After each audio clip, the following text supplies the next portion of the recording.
tienes que hacer. Me voy a quedar. No tienes que hacer. No tengo nada más nervioso. Estoy nerviosa, nunca he enseñado online. No. Okay, whenever you're ready, you can start. Hi everyone, I'm your instructor for this class. My name is Antonia Carcelén, and we're going to be studying good and evil, east and west. And this denomination for the class is something that was... Okay, wait, let's do that again on the wide shot, so then I don't have to zoom out later. You can use that close-up if you want, but now let me just set it on the wide shot. And go ahead, start again. Hi class, my name is Antonia Carcelén. I'm your instructor for the good and evil, east and west class. This is a name that was given to this class in the 60s and 70s with the Cold War, where everything was dichotomous. That means there's two sides, they're separated. So it's very silly. But if you think about East and West particularly, we cannot escape thinking of slavery, which is one of the biggest encounters that humanity ever had, the market of slavery. It involved the whole planet into it. So I decided that this class was going to be focused on slavery and the descendants of that economic system, still to our day, the Afro-Americans, and also certain Africans, because we're going to talk about Pan-Africanism and how the black brothers of the whole world are uniting to try to get a better social justice world, or something like that. So what we're going to read is about, I don't know, 200 of years in terms of the lives of the authors, but we span back to 600 years of history. So the reason why I started with the Black Jacobins, and this is the book.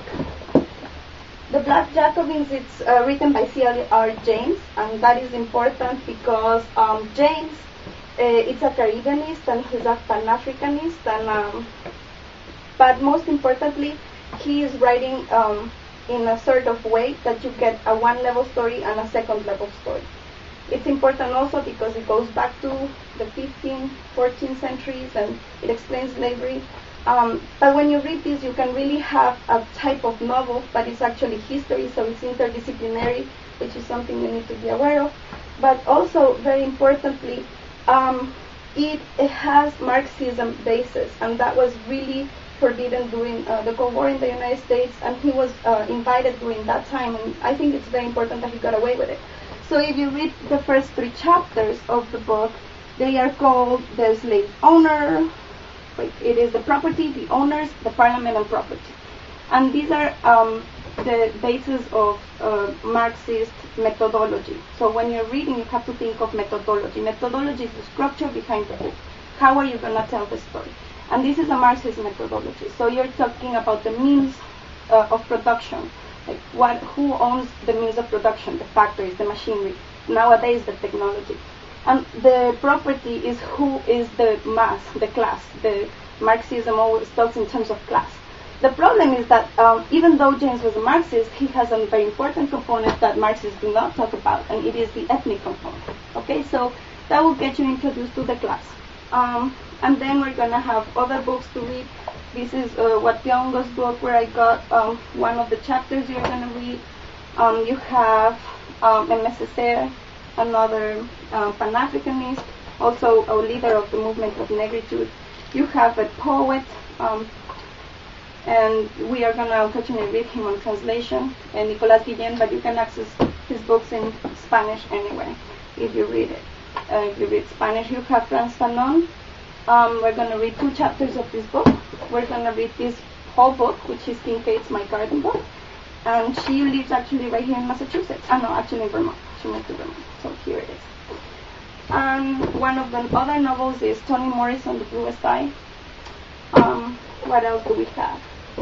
We have we are starting with Du Bois, right after the Black Jacobins, I believe. And it is a very important book. Here it is, The Souls of Black. Okay? So those are the books you're going to read. We're going to see each other often. I want to see you online. Another reason why I started with the Jacobins is because it's a really hard book to read, but if you're done with that, then you're done with everything. Okay? So what I wanted to talk to you about is ways in which slavery affects your daily life.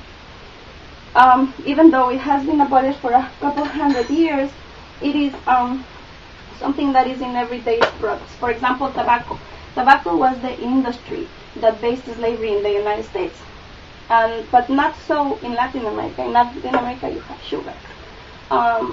So sugar, there is even a book by a Cuban called The Counterpoint of Tobacco and Sugar, and he talks about how these two industries, the tobacco from the America and sugar from, it came originally from India, I believe, or Africa, but it went through Spain. And so it's the New World and the Old World, and how Cuban society is based on these two trades, both of them, which included slavery as the economic basis. And the other one that is still prevalent today is coffee. Coffee is one of the trades that still today most Afro-descendants work in. And it is very low paid, very unsafe working conditions, and they get really little benefit. And then we have things like fair trade, and we believe that we're doing a change, but the fact is that that is something for transnational metropolitan thinkers or whatever to feel happy about their consumption types, but it still remains at the level of consumption, and it still does not affect profoundly the situation of Afro populations in the Americas. Okay, so that's basically a bit of the frame. And another country that had big slavery is Brazil. Even today, Colombia, Venezuela, I believe, is the second largest country after Brazil in Afro-descent inhabitants in Latin America. The United States has the largest population after Brazil. So Brazil is the population that has the most slaves, and that is because their slavery wasn't abolished until later than the United States. So they kept importing, and at the end, slaves were really dying like flies, so you had to import many more. So you had to import as many, because also you were giving freedom to a lot of slaves, so those were not slaves any longer, and so that's how you imported a lot of people to Brazil that last year. Now, when slavery is not good enough because you become a modern nation, you industrialize your means of production, you don't need people anymore, slaves are more expensive than machines and stuff like that.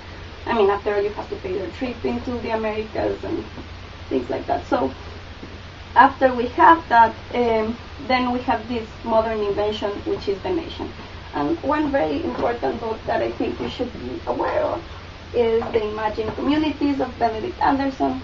And it is this book that a lot of people quote to think about how the nation is an imagined community. It's something you feel you belong, it's something you feel you're part of, it's something that's so strong that will lead you to do amazing things that you wouldn't do for your own mother, your own family. You can go in a war and kill in the name of your country, for example, and that is insane in itself. You get no benefit out of it except for feeling part of this nation. And this nation happens that it's actually not the nation of everyone. They are liberal institutions. For example, one liberal thinker, Frederick Engels, he's, in case you want to go to this, I'm sorry, I only have the book in Spanish right here, but Origin, Family, and Private Property and the State, I guess it's in English. And so it's the idea on how you're forming this nation. You're forming this nation based on family. Look at Clinton. He didn't do anything else that break that sacred law of the family. So that's very important in modern nations, especially the United States and Europe. The private property. That is another big concept. And so those are things you have to keep in mind when you're reading and when you're thinking the nation, and when you're thinking that these nations have been built